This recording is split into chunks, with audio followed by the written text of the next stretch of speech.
जय बोलो महावीर भगवान की, अनंता अनंत सिद्ध परमेष्ठी भगवानों की।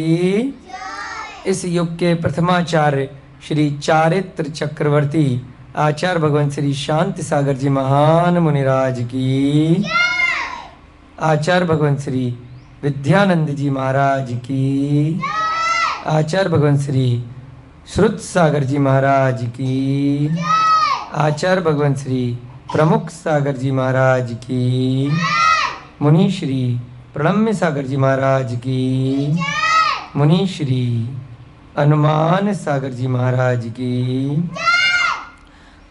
विमलनाथ भगवान की, विमलनाथ भगवान के ज्ञान कल्याणक महामहोत्सव की, 10 लक्षण महापर्व की, उत्तम मार्दव धर्म की, सभी ज्ञानदानम गुरुकुल के नन्हे मुन्ने बच्चे, छात्र छात्रा, अध्यापक अध्यापिकाएं, सभी संस्थानम अभेदानम शहादा महाराष्ट्र में विराजे हुए भव्यजन, सभी घायल उपचार के लिए आए हुए पशु पक्षी, त्रियंच गति के जीव, आकाश में और आसपास विचरण करते हुए सभी पशु पक्षी एवं सभी संस्था के स्वयंसेवक, सभी विद्यार्थीगण जो भी वीडियो इत्यादि के माध्यम से स्वाध्याय कर रहे हैं, सीख रहे हैं, ऐसे सभी भव्यजन, सभी को जय जिनेन्द्र जयदु जुड़ंदो। कल आप सभी बच्चों ने गणतंत्र दिवस 26 जनवरी का महापर्व बनाया बहुत अच्छे से। कई बच्चों ने भजन इत्यादि पर नृत्य कला भी प्रस्तुत करी। रविवार के दिन पवन भैया जी ने बताया है कि एक बार पुनः आप सभी लोगों का एक बड़ा भव्य प्रोग्राम रखने का प्रयास कर रहे हैं भैया जी। तो जो भी लोग उसमें पार्टिसिपेट कर रहे हैं उन सब के लिए बहुत बहुत उनके पुण्य के लिए अनुमोदना। अच्छे से सीखें। 10 लक्षण महापर्व चल रहे हैं, साल में 3 बार आते हैं, अष्टानिका भी आती है कई बार 3 बार। उसी प्रकार से 10 दिन के ये महापर्व इस जनवरी माह में भी चल रहे हैं। तो यहाँ पर आज हमारा दिन है उत्तम मार्दव का दिन। कल का दिन था उत्तम क्षमा का दिन, कल पहला दिन था। क्रोध का उल्टा क्या होता है? क्षमा। क्रोध माने गुस्सा आता है क्रोध आ जाता है ना। तो क्रोध का विपरीत क्या होता है? क्रोध का विपरीत क्षमा करना, किसी को माफ कर देना। और दूसरी कषाय होती है मान। मान माने घमंड। तो घमंड का उल्टा क्या होता है? घमंड नहीं करना किसी भी चीज का, मार्दव। तो आज ऐसा मार्दव धर्म है। आज के दिन हम अच्छे से सीखेंगे कि किस प्रकार से अन्य अन्य कथाओं के माध्यम से 10 लक्षण के 10 धर्मों को सिखाया जाता है। कल हमने धम्म का जो ग्रंथ हमारा चल रहा है, मुनि श्री प्रणम्य सागर महाराज जी द्वारा प्राकृत भाषा से जो हिंदी अनुवाद किया है, छोटी वाली घड़ी भी दे देना भैया, टाइम का पता नहीं चलता। तो उसमें से कल हमने नीली की कथा पढ़ी थी। किसकी कथा पढ़ी थी? हाँ, नीली की। वो डंडी भी दे देना हमें। नीली आप सब बच्चों ने सुनी थी। बहुत कल गणतंत्र दिवस भी था, आप लोगों को प्रोग्राम भी करना था, इसलिए ऊधम भी कल बहुत मचा रहे थे, है ना। तो अब पवन भैया जी ने बता दिया है कि अनुशासन जो में नहीं बैठता है कक्षा में, उसका क्या होता है। तो अब आज से सब ऊधम नहीं मचाएंगे। कल छुट्टी का दिन था तो इसलिए थोड़ा सा छूट दे दी थी। अब नॉर्मल क्लास आपकी प्रतिदिन लगेगी। तो कल हमने नीली की कथा सुनी थी। किसकी कथा?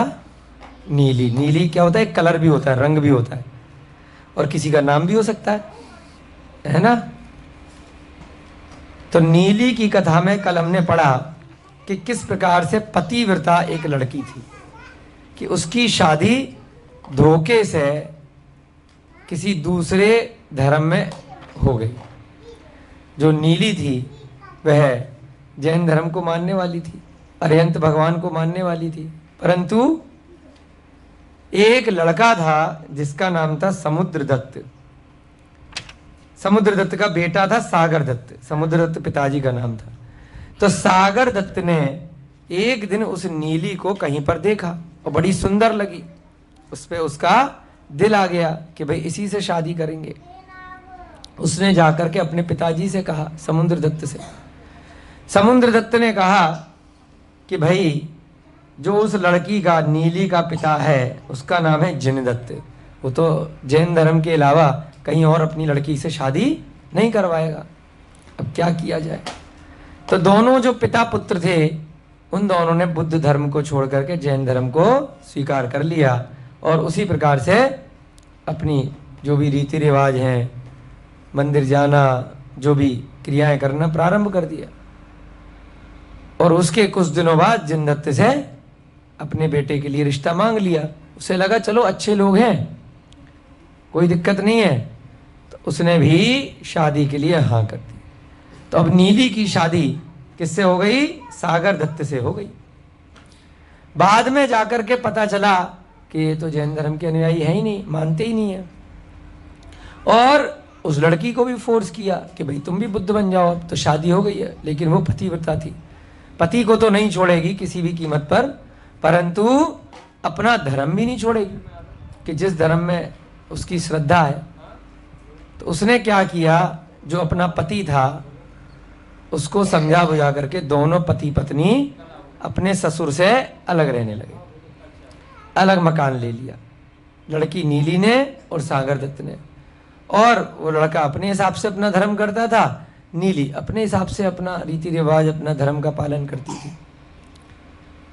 समुद्रदत्त जो ससुर था उसने प्रयास किया कि कैसे भी करके ये बुद्ध बन जाए, परंतु नहीं बनी बुद्ध भक्त। तो उस नीली की एक ननद थी, यानी कि उसके पति की बहन, उसने पूरे नगर में अफवाह फैला दी कि नीली का संबंध अपने पति के अलावा कहीं और चल रहा है, कहीं और इसका चक्कर है, कहीं और अनुराग रखती है अपने हस्बैंड के अलावा।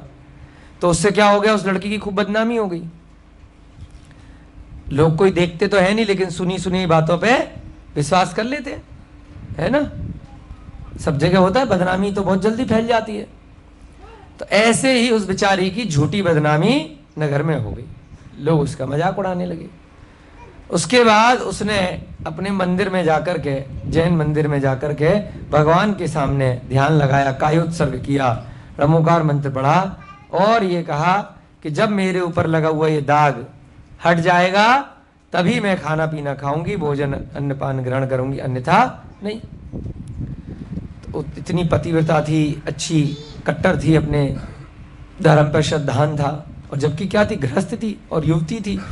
उसके बाद भी जो नगर का देवता है, जो यक्ष होते हैं, उसको ये बात पता चलती है, अवधि ज्ञान से वो जान लेता है कि ऐसे ऐसे एक लड़की ने ऐसे ऐसे वचन लिया है, शपथ ली है कि भाई मैं तभी भोजन करूंगी, जबकि उसकी कोई गलती भी नहीं है, बदनामी तो ननद ने करी है, नगर के लोग उसको बदनाम कर रहे हैं। तो उसने राजा को स्वप्न दिया। राजा कौन था? वसुपाल। उस भृगु कक्ष नाम की जो जगह थी वहां पर राजा था वसुपाल। उसको सपने में उस देवता ने सपने में बताया कि भाई तुम्हारे जो नगर के मेन गेट हैं बाहर के, वो कीलित हो गए हैं, बंद हो गए हैं, अब ना कोई अंदर आ सकता है और ना कोई बाहर जा सकता है। उसका लॉक खुल ही नहीं रहा है। तो लॉक कैसे खुलेगा? लॉक तभी खुलेगा उसका जब कोई ऐसी युवती जो बहुत पतिव्रता है और पति के अलावा उसका कहीं पर भी संबंध नहीं है ना, शीलवती स्त्री उसको बोलते हैं। जो कोई शीलवती स्त्री है, अगर अपने बाएं पैर से उस दरवाजे को टच करेगी, छुएगी, तभी वह नगर का गेट खुलेगा, नहीं तो नहीं खुलेगा। तो ऐसा सपने में राजा को आया।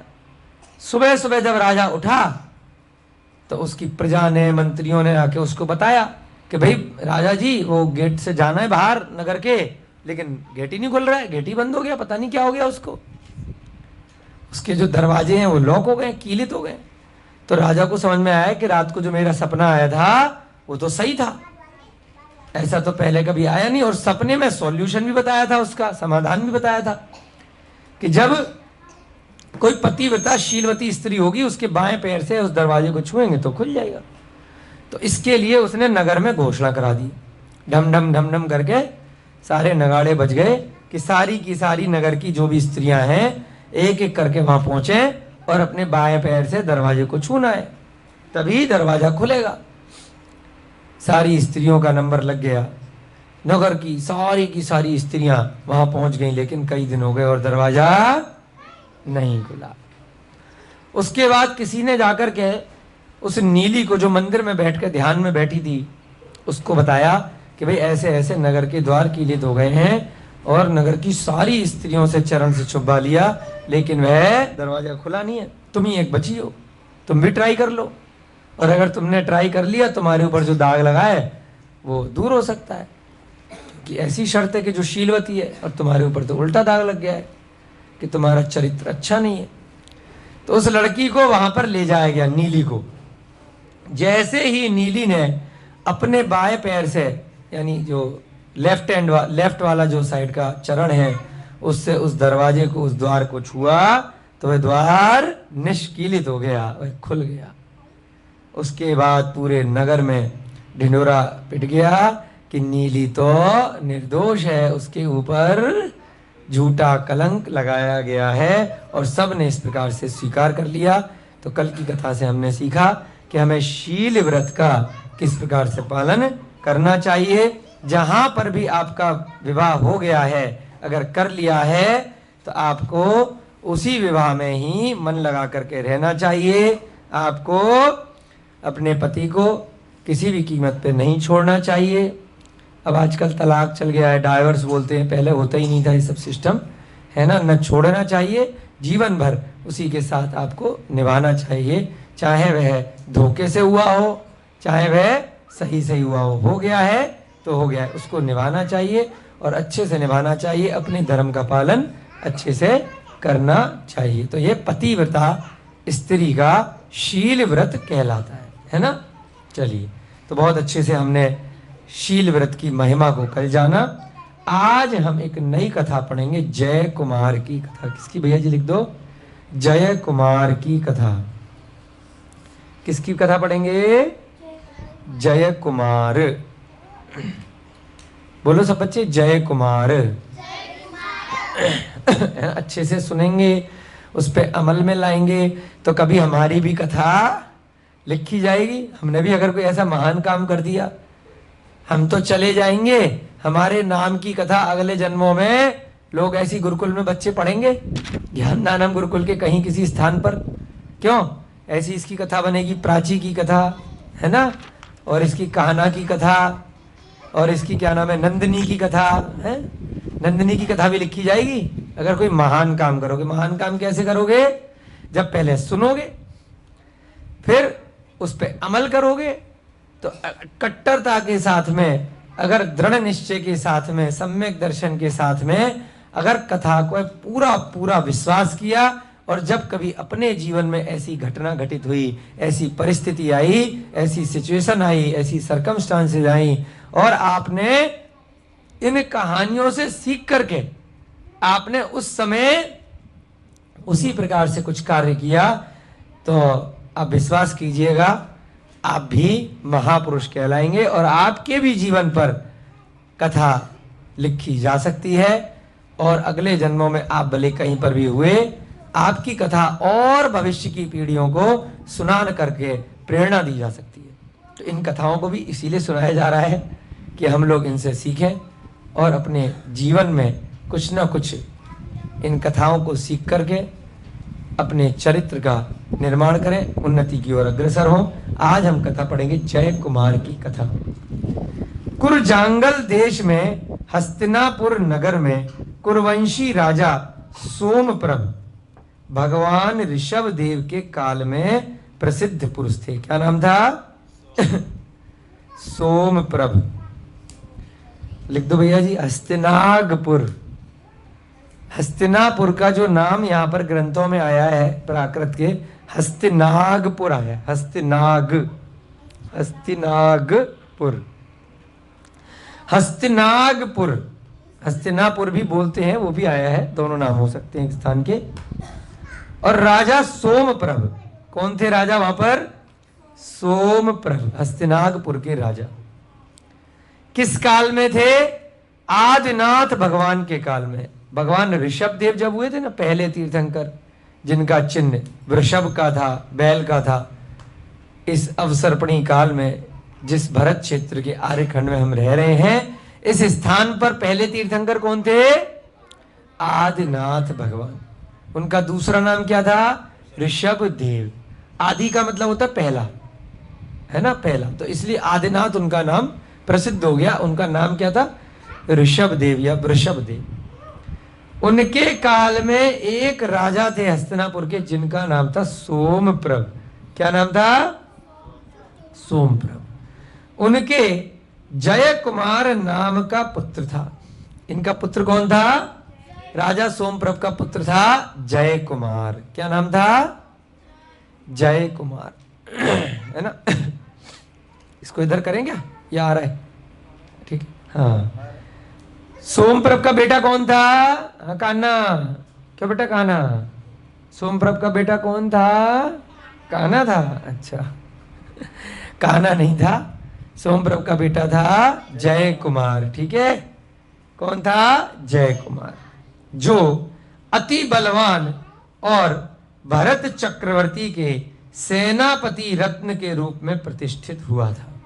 बहुत बलवान था, है ना, अच्छे से उसकी बड़ी वीरता थी, शूरवीरता थी, बड़ा ही बलशाली था। कौन? जय कुमार। और वह भरत चक्रवर्ती के सेनापति के रत्न के रूप में प्रतिष्ठित हुआ। नीचे लिखो, जय कुमार कौन था? भरत चक्रवर्ती का सेनापति। भरत चक्रवर्ती ऋषभ देव जो पहले तीर्थंकर थे, उनके बेटे थे। भरत चक्रवर्ती कौन थे? बोलो बच्चों। ऋषभ देव के पुत्र, भरत चक्रवर्ती का सेनापति, भरत चक्रवर्ती के सेनापति थे। कौन थे? जय कुमार। भरत चक्रवर्ती के सेनापति जय कुमार थे। और भरत चक्रवर्ती कौन थे? आदिनाथ भगवान के पुत्र थे। हमारे देश का नाम क्या है? किसके नाम पर पड़ा? इन्हीं भरत चक्रवर्ती के नाम पर हमारे देश का नाम भारतवर्ष कहा गया है। तब से चला रहा है भारत नाम। ग्रंथों में भी इसका प्रमाण है, भारत की सरकार भी इस बात को मानती है, पांडुलिपियों में भी यही आया है, शिलालेखों पर भी यही आया है, उदयगिरी, खंडगिरी के, खारवेल के, और यहाँ पर इस पुस्तक में भी शिलालेख हैं, उसमें भी यही लिखा है। शिलालेख जो ब्राह्मी लिपि के हैं कि भरत चक्रवर्ती के नाम पर हमारे देश का नाम भारतवर्ष पड़ा।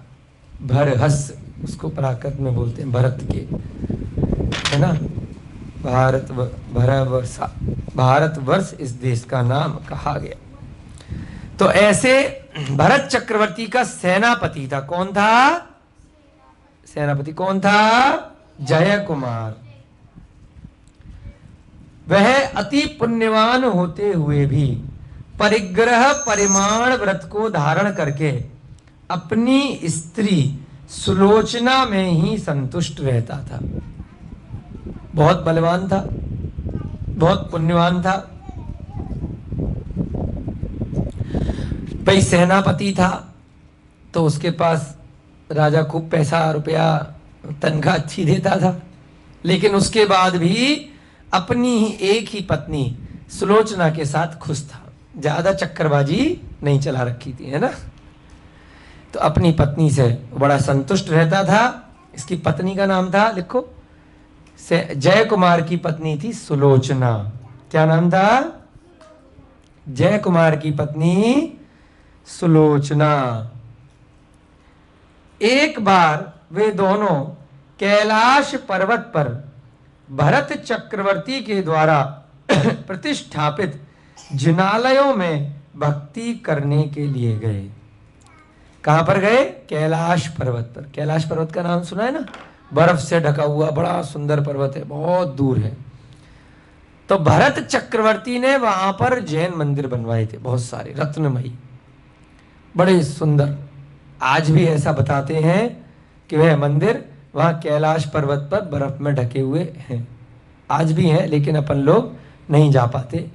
देवी देवता लोग जाते हैं, है ना, या कोई ऐसा बलशाली पुण्यशाली जीव है जो देवी देवताओं की सहायता से जाता होगा, या जो उस स्थान पर रह रहा है वो दर्शन करता होगा। जैसे यहाँ पर है ना आपका शहादा में ये जो नदी पर मंदिर है, नेमिनाथ भगवान नमीनाथ का, पहले कोई नहीं जानता था, अब लगभग 6 साल से लोग आते हैं, जान गए ना।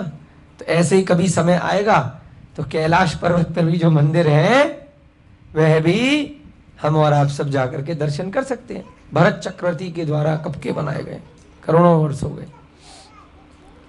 तो जय कुमार का मन किया कि चलो सुलोचना के साथ में उन मंदिरों के दर्शन करने के लिए चलते हैं। ठीक है, कहां पर गए? कैलाश पर्वत पर।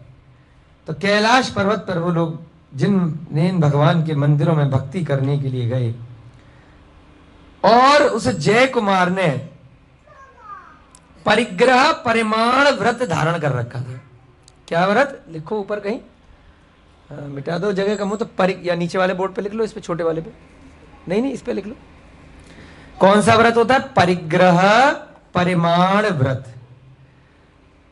बोलो, परिग्रह परिग्रह। बेटा इधर क्या नाम, सामने देखो, परिग्रह परिमाण व्रत। हाँ, क्या शैतानी कर रहे हो बेटा? है दूसरों की, क्या बोलते हैं इसको, हेयर बैंड। लड़कियां बड़ी शैतान होती है, इसका हेयर बैंड निकाल लिया, गलत बात, परेशान नहीं करना है। परिग्रह परिमाण व्रत, चलो इसको समझेंगे पहले।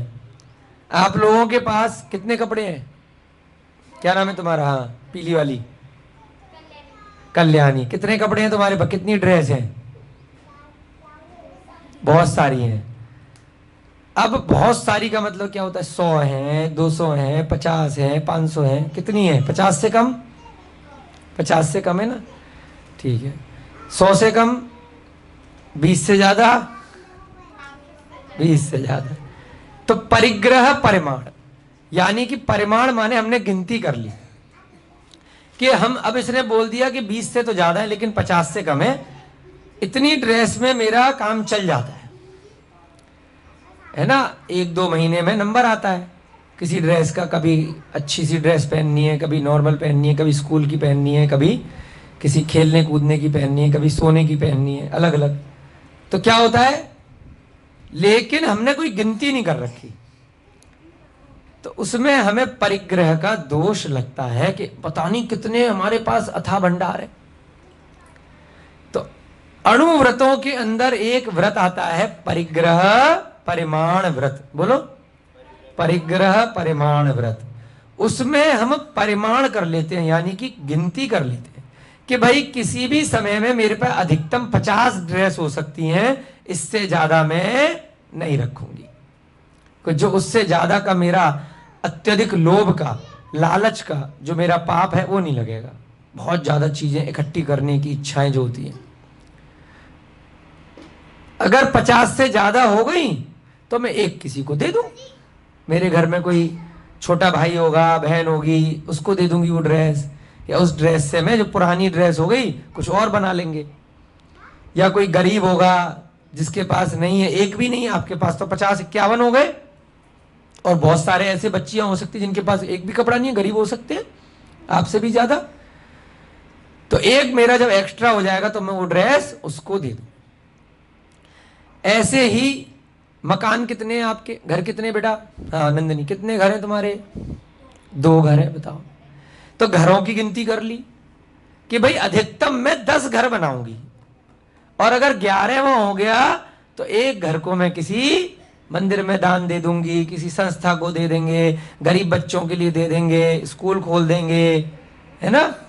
तो घर की गिनती कर ली, क्योंकि इतनी 10 घर की टेंशन लोगे उसके पागल हो जाओगे, तो भाई कम की टेंशन होगी, 11 होते ही 10 तक की टेंशन ले सकते हैं। अब कितनी सब्जियां खाते हो एक साल में बताओ, अलग अलग अलग अलग कितनी खा लेते होगे? सब्जियों के नाम गिनो अंदाजे से। 40, 50, 100, 200, 500, आज तक पूरे जीवन में कितनी सब्जियां खाई होंगी? हाँ बताओ। नंदिनी हाँ, नंदिनी के बगल वाली बोलो। 1000, चलो 1000 मान लो। दाल, सब्जी, गेहूं, चावल, रोटी सब मिला के 1000 मान लो, चलो कोई बात नहीं। अब फल वगैरह सब मिला करके, मसाले वसाले सब मिला लो, सब मिला करके 1000 हो चुके होंगे, इससे ज्यादा तो नहीं होंगे। अब परिग्रह परमाण व्रत में क्या किया भाई? लाखों प्रकार की वनस्पति हैं, 10 लाख, कितनी? 10 लाख वनस्पति होती हैं। अब 1000 ही जिंदगी भर खाई है, भविष्य में भी इससे ज्यादा तो खा नहीं पाएंगे, तो भाई 1000 तक की अपनी गिनती कर ली कि इससे ज्यादा की इतनी वनस्पतियों का दोष मुझे नहीं लगे, है ना। गाड़ी कितनी है? स्कूटर साइकिल कितनी है? हाँ भाई तुम्हारे पास घर में कोई गाड़ी है, साइकिल है, स्कूटर है, मोटरसाइकिल है? हाँ, तुम्हारे घर में नहीं है? हाँ, अगर मिल जाए तो कितने तक रख सकते हो? 100, 200, 500, 1000, 20, 25, कितने झेल पाओगे? कभी भविष्य में हो तो है? 2000 गाड़ी रख लोगे? चलो बड़ी, अच्छा 2, हाँ 2 गाड़ी, चलो 2 गाड़ी तक रख सकते हैं। कभी भविष्य में पैसा हुआ या जो भी सुविधा हुई तो उसके अलावा अपन चला ही नहीं पाएंगे, यूज में ही नहीं आएगी, तो इसलिए उसकी भी हमने गिनती कर ली। पहले उस चीज को होने से पहले ही सोच लिया कि इतने कपड़े रखेंगे, इतने घर बनाएंगे, अगर कोई ऑफिस खोला इतने कर्मचारी रखेंगे, है ना, इतने कमरे होंगे, इतने नौकर होंगे, इतने जानवर होंगे, इतने खाने पीने की चीजें होंगी, तो उसको क्या पहले से गिनती कर ली। अगर भविष्य में वो गिनती बढ़ गई तो जो गिनती एक्स्ट्रा हो गई तो पुरानी वाली एक जो बेकार हो गई है उसको हटा देंगे। तो उसको क्या बोलते हैं? बोलो, उस व्रत को क्या बोलते हैं? परिग्रह परिमाण व्रत। ये बड़ा इंपॉर्टेंट व्रत होता है। ये व्रत लेते ही श्रावक बन जाता है आदमी, उसकी आगे की सीढ़ी पक्की हो जाती है, छोटा सा काम करते ही धीरे धीरे मोक्ष मार्ग पर बढ़ने लगता है। तो ऐसा व्रत जय कुमार ने ले रखा था। उसके व्रत की चर्चा कहां पर हुई? सौधर्म इंद्र ने स्वर्ग में जय कुमार के परिग्रह परिमाण व्रत की प्रशंसा करी। कितना बड़ा व्रत है, देखो छोटा सा व्रत है कि मैं भाई इतनी सब्जियां खाऊंगा, इतने कपड़े रख सकता हूं, इतनी पत्नियां रख सकता हूं, है ना, इतने मकान बना सकता हूं, इतने पैसा रख सकता हूं, इतना सोना चांदी रुपया बैंक बैलेंस, उसकी भी सीमा बना ली कि भाई इतने करोड़ रुपए से मेरे पे ज्यादा हो गया तो मैं इससे ज्यादा की टेंशन नहीं ले पाऊंगा, वो मैं क्या करूंगा? कहीं दान दे दूंगा या खर्च कर दूंगा, है ना, किसी को भी दे दूंगा, कुछ भी सामान ले आऊंगा, लेकिन इतना, कितना पैसा रख सकते हो बताओ? पीछे वाली लड़की क्या नाम है तुम्हारा? पूनम। हाँ, कितना पैसा रख सकते हो भविष्य में? अभी तो छोटे बच्चे हो, कितनी इच्छा है? 100 करोड़, 500 करोड़, 1000 करोड़, 1 लाख, 2 लाख, 10 लाख, 5000, कितनी इच्छा है अधिकतम? है 5000 रुपए, 5000 करोड़ रुपए, बताओ कितनी इच्छा है मन में कि मैं इतने अगर मुझे मिल गए तो उससे ज्यादा की मुझे जरूरत कभी नहीं पड़ेगी बैंक में। बताओ, नहीं नहीं बताओ, कुछ सिखाना चाह रहे हैं ना, घबराने वाली बात नहीं है। 5000 रुपए, चलो देखो भाई जितना उम्र है, जितना अनुभव है, उसके हिसाब से उतनी इच्छाएं हैं। तो 5000 रुपए में पूनम कह रही है कि इससे ज्यादा मेरी कभी इच्छा नहीं करेगी। बहुत सुंदर, ताली बजाओ इसके लिए। तो अब अगर नियम ले लिया, सबसे ज्यादा सुखी हो गया वो व्यक्ति जो सीमित अवस्था में संतुष्ट होकर के रहता है कि 5000 से ज्यादा की मेरी कोई जरूरत नहीं है, एक्स्ट्रा अगर 1 रुपया हो गया तो मैं 1 रुपया वो किसी को दान कर दूंगा, किसी गरीब बच्चे के लिए मैं कुछ खाना खिला दूंगा, कॉफी ले आऊंगा, है ना। तो इस प्रकार से तो इसको भी क्या बोलते हैं? परिग्रह परिमाण व्रत, कि इससे ज्यादा का मैं रुपए पैसे का संग्रह नहीं करूंगा। तो जय कुमार ने ऐसे व्रत ले रखे थे जैसे आप सब बच्चों ने अपने अधिकतम सीमाएं बताई। तो उसकी चर्चा सौधर्म इंद्र ने स्वर्ग में करी। इतने से व्रत की चर्चा कहां जाकर के हो गई? स्वर्ग में जाकर के सौधर्म इंद्र ने उसकी चर्चा करी। उसकी परीक्षा करने के लिए रतिप्रभ नाम का देव आया। देव का नाम लिखो, रतिप्रभ देव। अब ये परीक्षा करने के लिए कि भाई जाकर के चेक करते हैं कि उसने जो सीमाएं इत्यादि ले रखी हैं भाई, तो वह क्रॉस करता है कि नहीं करता है। अब मान लीजिए अभी इसने 5,000 कहा, परंतु भविष्य में इसको 1 करोड़ रुपया कहीं से मिल गया। क्यों पूनम? कहीं से 1 करोड़ रुपया मिल गया। अभी तो 5,000 की सीमा बनाई, तो उसके बाद इसको लालच हो गया, अरे वो तो बचपन में नियम लिया था, किसी को पता थोड़ी था, चलो अभी तो हम अमीर हो गए और अमीर हो गए। तो फिर क्या किया? उस 5,000 वाले जो कॉपी पे लिख रखा था सीमा को, उसको काट दिया। अरे भूल जाओ, किसी को पता थोड़ी है। अब पता किसको है नियम का? खुद को पता है। चांडाल ने पिछली कथा में नियम लिया था ना, तो लालच बुरी वाला। बहुत सुंदर, बहुत सुंदर। यही तो बच्चे शिक्षा ले रहे हैं ना, छोटे छोटे शैतान हैं आप बच्चे, लेकिन बड़ों से बढ़िया है। बड़े बड़े लोग इतना दिल से नहीं सीखते हैं जितना आप लोग सीखते हो, ठीक है ना। तो लालच बुरी बला है। ऐसे 1 करोड़ रुपए का क्या फायदा भाई? मेरी तो 5,000 की जरूरत है, ज्यादा लेकर के मैं क्या करूंगा? क्या जरूरत है इतनी? तो ऐसे ही जय कुमार के जो व्रत थे उसकी परीक्षा लेने के लिए रतिप्रभ नाम का देव आया। तापे छोटी की मात्रा आएगी, रतिप्रभ, और देव भी लिख देना आगे। हाँ, तापे छोटी की मात्रा, रतिप्रभ देव। उसका एग्जाम लेने के लिए, टेस्ट लेने के लिए कि इसका जो परिग्रह परिमाण व्रत है उसका ये ठीक से पालन कर रहा है कि नहीं कर रहा है। एक देव सौधर्म इंद्र वाला जो स्वर्ग है, सौधर्म स्वर्ग से वहां से नीचे धरती पर आ गया। उसने दिव्य कन्या का रूप धारण करके अन्य 4 वनिताओं के साथ जय कुमार के समीप जाकर के कहा कि सुलोचना के स्वयंवर के समय जिसने तुम्हारे साथ युद्ध किया, उस नमी विद्याधर राजा की ये 4 रानियां हैं जो अत्यंत रूपवान, नव यौवना, सकल विद्याओं में पारंगत और अपने स्वामी से विरक्त चित्त हैं, किंतु आपकी इच्छा करती हैं। थोड़ी बड़ी सी लाइन थी, रिपीट कर देते हैं। अब परीक्षा कैसे लेगा? जाकर के पूछेगा थोड़ी, हाँ भाई तुमने 5,000 की सीमा कर रखी है, तुमने 2 गाड़ी की सीमा कर रखी है, तुमने 10 मकान की सीमा कर रखी है, और उस लड़की ने पीछे, कल्याणी ने 50 कपड़ों की सीमा कर रखी है। अब जाकर के वो एग्जाम लेने के लिए पूछेगा तो नहीं, वो क्या करेगा? चेक करेगा। 51 नंबर का आपको कपड़ा ला करके दे देगा, खूब सारे कपड़े, 100 200 500 कपड़े, कि तुम रखते हो कि नहीं रखते हो। क्यों कल्याणी? चेक कैसे होगी? परीक्षा कैसे होगी? पूरा भंडार भर के 500 कपड़े ले आए आपके लिए, और आपने कहा है मेरे को 50 से ज्यादा की जरूरत नहीं है। तो वो तुम्हें देखेगा कि ये 50 से ऊपर का लालच कर रही है कि नहीं कर रही है। तुमने कहा मुझे 2 गाड़ी से ज्यादा की जरूरत नहीं है, 10 गाड़ी ला करके खड़ी कर दी नकली, कि बेटा ले लो, रख लो। फिर तुम कहोगे कि नहीं, मैंने तो 2 का नियम कर रखा है, मैं 2 रख लेती हूँ, 8 आप वापस ले जाओ। तो परीक्षा में उत्तीर्ण हो गए, और अगर लालच आ गया तो फेल हो गए। तो सब ले लेगा, जो 2 थी वो भी बहुत सुंदर। लालच आ गया तो जो था वो भी गया, है ना। उसका क्या नाम था? पूनम। पूनम ने क्या कहा था? हाँ, 5,000 रुपए। अब इसको ला करके 50 लाख रुपए दे दिए इसको। पूनम ने कहा मुझे तो बस 5,000 की जरूरत है, बाकी के आप वापस ले जाओ। तो इसका मतलब परीक्षा में उत्तीर्ण हो गई। और अगर लालच आ गया तो मान के चलना परीक्षा में फेल हो गया। तो यहां पर रतिप्रभ ने क्या किया? आप जैसी सुंदर सुंदर 4 लड़कियां बनाई, सुंदर सुंदर, ब्यूटीफुल, है ना। 4 लड़कियों का रूप ले लिया। किसने?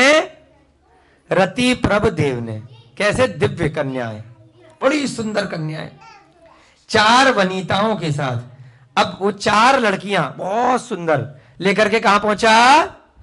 जय कुमार के पास। परीक्षा लेने के लिए उसका क्या था भाई, मैं अपनी एक अकेली पत्नी से खुश हूं, सुलोचना मेरी पत्नी है, मैं उसी से सुखी हूं, संतुष्ट हूं, संपन्न हूं, कोई दिक्कत नहीं है, मेरे को ज्यादा वादा शादियां नहीं करनी। अब क्या कहा, ध्यान से सुनना जो बच्चे बाद में आए हैं, कि वह जो देव था 4 लड़कियां लेकर के गया, बड़ी सुंदर, कि देखते हैं, चेक करते हैं कि इसका दिल इन पे आता है कि नहीं आता है। और उसके बाद क्या कहा कि देखो, जब आपने सुलोचना से शादी करी थी ना, तो स्वयंवर किया था। स्वयंवर जानते हो आप? क्यों, कौन बताएगा स्वयंवर? क्यों बेटा, इधर उधर नहीं देखो, लेट आए हो पहले तो। स्वयंवर बताओ चलो, स्वयंवर क्या होता है? सीता का स्वयंवर हुआ था, सुना है कहानी, राम जी के साथ में। द्रौपदी का स्वयंवर हुआ था अर्जुन जी के साथ में। थोड़ा बहुत तो कहानियां पता होंगी। धनुष उठाया, धनुष चलाया, स्वयंवर, स्वयं बोलो, स्वयं वर। स्वयं माने, स्वयं का अर्थ बताओ, स्वयं, स्वयं माने स्वयं, स्वयं, स्वयं माने स्वयं का, अपना, मेरा, बोलते हैं ना मेरा है, ये घड़ी स्वयं की है, ये पेन स्वयं का है, स्वयं, स्वयं, स्व या के ऊपर बिंदी। स्वयं का अर्थ क्या होता है, बोलो, मेरा, अपना। और वर, वर का अर्थ क्या होता है? हाँ, क्या नाम है इसकी, कल्याणी के पीछे वाली लड़की का? वर्षा। वर माने वर, वर, वर माने, वर माने पति, वर माने पति। वर वधु बोलते हैं, वधु माने पत्नी, दुल्हन, सुनते हो, वर वधु, है ना? वरमाला सुनिए, वरमाला, माला डालते हैं ना शादी पे, वरमाला। तो वर माने क्या होता है? पति, बोलो, हाँ, वर माने पति, और स्वयं माने अपना, यानी कि स्वयं खुद से पति को चुनना, तो उसे क्या बोलते हैं? स्वयंवर, बोलो। अभी आजकल तो अलग तरीके से चुनते हैं, पहले ऐसे नहीं चुनते थे कि एक ही लड़का ऑफिस में पसंद आ गया, स्कूल में पसंद आ गया, या फेसबुक पे इंटरनेट पे पसंद आ गया तो स्वयंवर हो गया। नहीं, स्वयंवर का मतलब है कि कंपटीशन कराया जाएगा, एक से सेटिंग नहीं होगी, कि कोई भी प्रतियोगिता रख ली, प्रतिस्पर्धा रख ली, कंपटीशन रख लिया, कि जो ये काम करेगा, जो इस चीज में विद्वान होगा, जो शक्तिशाली होगा, जो इंटेलिजेंट होगा, जो ये कार्य कर देगा, उससे मैं शादी कर लूंगी, जो योग्य होगा मेरे हिसाब से।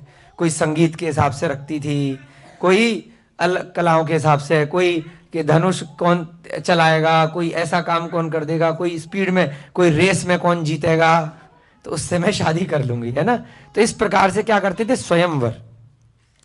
तो सुलोचना और जय कुमार का भी जो विवाह हुआ था वह स्वयंवर से ही हुआ था। तो उस स्वयंवर के समय एक राजा हार गया था, उसका नाम क्या था? नमी विद्याधर, है ना? जब सुलोचना का और जय कुमार का विवाह हुआ, तो यानी कि जो कंपटीशन हुआ था उसमें एक राजा हार गया। तो जो नमी हार गया था, तो उसने क्या किया, उसकी अब वो जो आया है देव, वो कह रहा है नमी विद्याधर ने भी कंपटीशन में हिस्सा लिया था, परंतु वो हार गया था। तो उसकी 4 रानियां पहले से थी, 4 पत्नियां उसकी पहले से थी, परंतु आपका बल देख करके, आपकी योग्यता देख करके आपके ऊपर इनका लड़कियों का दिल आ गया है, ये आपको पसंद करने लगी हैं, और हैं बड़ी सुंदर युवती हैं, यौवना है, बहुत विद्वान है, और अपने जो इनका पति है नमी विद्याधर, उससे विरक्त है, यानी कि वो इनका उनमें मन नहीं लग रहा है, तो ये इसलिए आपके पास आई हैं, आप इनको रख लो, चारों को। ठीक, ऐसा कल की कथा में भी हमने नीली में सुना था कि पतिव्रता थी। अब ये तो 4 क्या हैं, अपने पति को छोड़ करके जय कुमार के पास आई हैं। अब असली में तो आई नहीं है, जय कुमार को तो मालूम नहीं है कि ये देव मेरी परीक्षा ले रहा है। जैसे अभी आप लोगों की परीक्षा लेने के लिए आएगा ना, कि 5,000 से ज्यादा पैसे हैं, रख लो बेटा, कोई बात नहीं, रख तो लो, है ना? 2 मकान की जगह 10 मकान बना करके दे रहा हूं, 2 गाड़ी की जगह 100 गाड़ी दे रहा हूं, रख लो, है? तो लालच आ जाएगा, उसके बाद लालच आया और फंस गए, है ना? ऐसे ही कल की कथा में हमने देखा था, चांडाल की कथा, राजकुमार को हत्या करनी थी, अगर लालच आ जाता कि भैया आज तो बहुत सोना चांदी मिलने वाला है, अरे कौन दिक्कत है, चतुर्दशी के दिन व्रत लिया है, कल व्रत कर लेंगे, आज माल ले लेते हैं, अगर वो कर देता तो उसकी कथा पढ़ते क्या हम यहां पर? तो ऐसे ही यहां पर देखिएगा कि आगे क्या होता है कि उसने इतनी सुंदर सुंदर दिव्य कन्याएं बनाई और कहानी रच दी कि ये नमी विद्याधर की बड़ी सुंदर पत्नियां हैं और अपने स्वामी में विरक्त हो गई हैं और आपकी इच्छा रख रही हैं, आप इनसे शादी कर लो। इस प्रकार से सुनकर के जय कुमार ने कहा, जय कुमार ने क्या कहा? ऐसा सुनकर जय कुमार ने कहा कि हे सुंदरी, देखो सुनो कितना सीखने की बात है सब बच्चे। हे सुंदरी, पर स्त्री मेरी माता के समान है। क्या कहा? पर स्त्री, पर अपनी जो पत्नी है वो तो पत्नी के समान है, दूसरी जो भी स्त्री है वो मेरी, चाहे मेरी उम्र की है, चाहे मुझसे छोटी है या मेरी उम्र से बड़ी है, कितनी भी सुंदर हो, लेकिन मेरे लिए क्या है? माता के समान है। माता को तो हम पूजा करते हैं, चरण स्पर्श करते हैं, तो भाई मेरे को ऐसी कोई इच्छा नहीं है। तब उस दिव्य स्त्री ने जय कुमार के ऊपर बहुत उपसर्ग किया।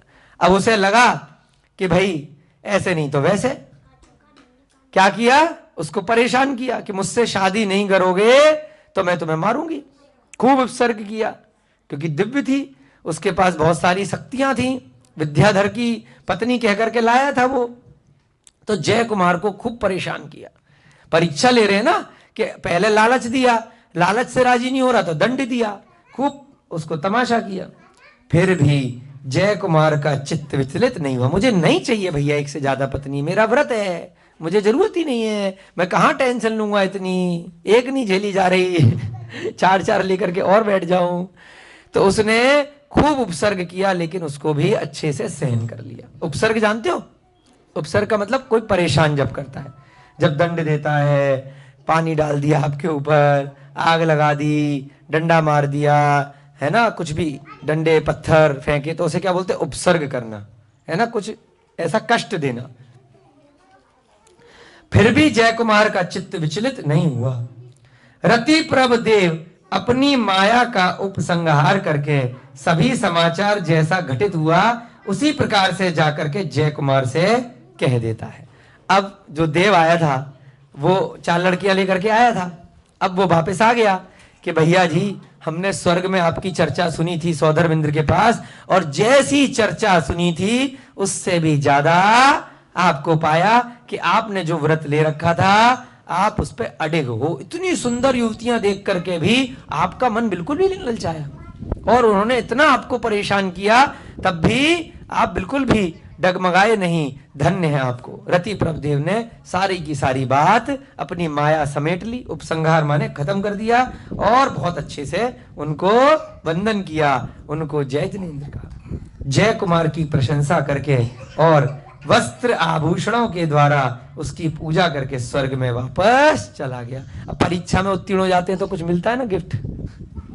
पहले अगर फेल हो जाता तो जैसा इसने बताया था, क्या नाम है इसका, वर्षा, क्या नाम बेटा, हर्षिता, है ना, अगर फेल हो जाता तो जो था वो भी ले जाता, है ना। अगर व्रत में जो परखा गया था उसको अगर फेल हो जाता तो बेटा ये भी तेरे को जो मिला है ना ये भी दे मेरे को, और अगर पास हो गया तो गिफ्ट मिलेगा नहीं मिलेगा।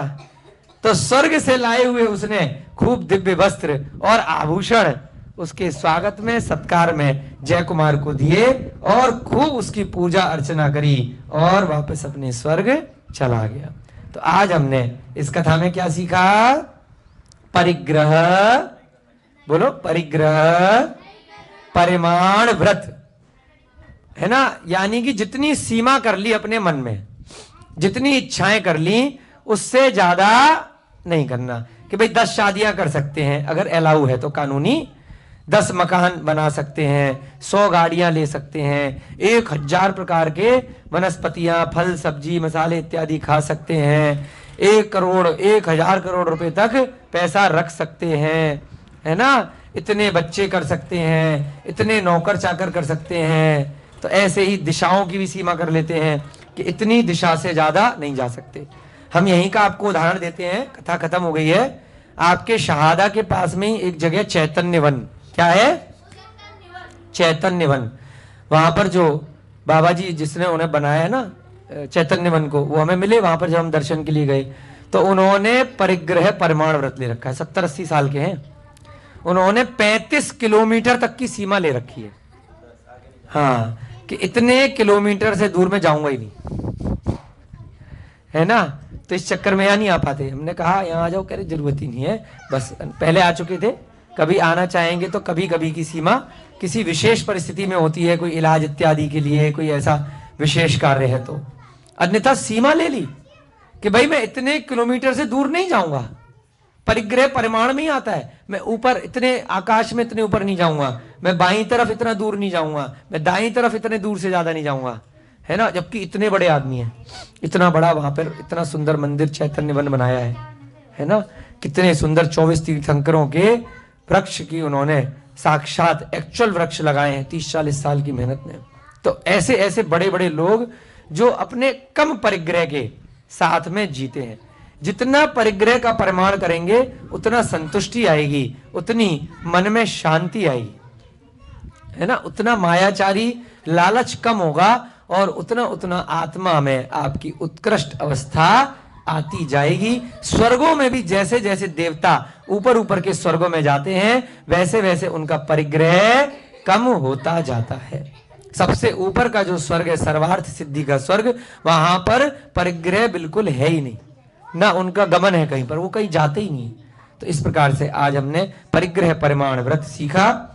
आप लोग इससे सीखो, अमल करो। जब भी आपको अणु व्रत लेने की इच्छा करे उस समय आप इन व्रतों का ध्यान रखो। जितनी आपकी मैक्सिमम अधिकतम आपके मन में विचार जा सकता है उतनी सीमा आप लिख लो, रख लो, मन में विचार कर लो, उसको क्रॉस मत करो। कम कर सकते हो, अधिक ना हो, ऐसा प्रयास करो। जय बोलिए महावीर भगवान की, अनंतानंत सिद्ध परमेष्ठी भगवानों की।